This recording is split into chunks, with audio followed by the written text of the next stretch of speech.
I think you said earlier the focus had to be on work. What did you see in that regard? Yeah, we needed to compete, and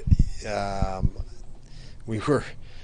Last night might have been the worst game of the year, and tonight was right up there with one of the top games. So I love the response out of our guys to compete. The collective effort I thought was great, and the comfort at 0-0 I thought was incredible. I mean, we were comfortable at 0-0. We just kept pushing and doing the right thing over and over, and working for each other, and we got rewarded for it. So it's fun to watch. What was it like watching Dustin, the way that he stood in there and really made a few remarkable saves? Yeah, no, he did. He was solid, and I mean it was a goaltending battle. That game, there was only one way for that game to be 0-0, and it was the two goaltenders, because there wasn't a lack of quality. It wasn't a lot of quality. Both teams played hard, but there was enough that they both played extremely well to keep that thing 0-0.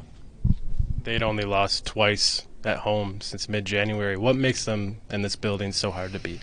Well, I will say this is a great building. The atmosphere, it's loud, it's intense, and they feed off their crowd.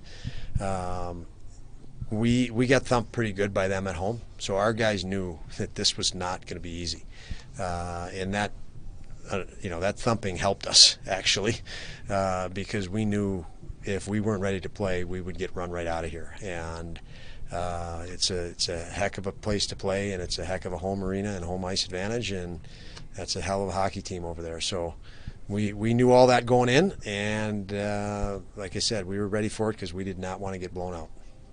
Do you like the poise in overtime? It's an area that you guys have had some issues in so far. Yeah, I loved it. I mean, Eakin won a face-off or two in the overtime, and we were able to maintain and extend possession because of it.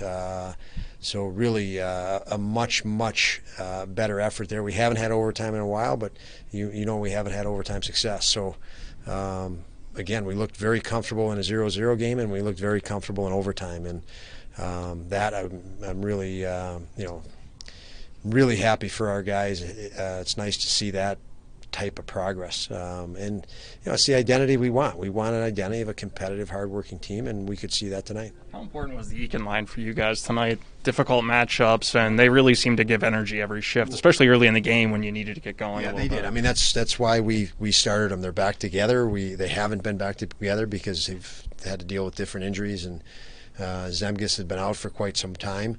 And Zemgus had one game last night, and it's tough. He's been out for quite a while. He didn't quite look like himself, and I thought that one game would help. And he certainly looked a lot more comfortable tonight. And that line, as they set a tone for us. They haven't. I don't know when the last time they started a game, but they were what we needed tonight. They answered it and led the way. Thanks, Don.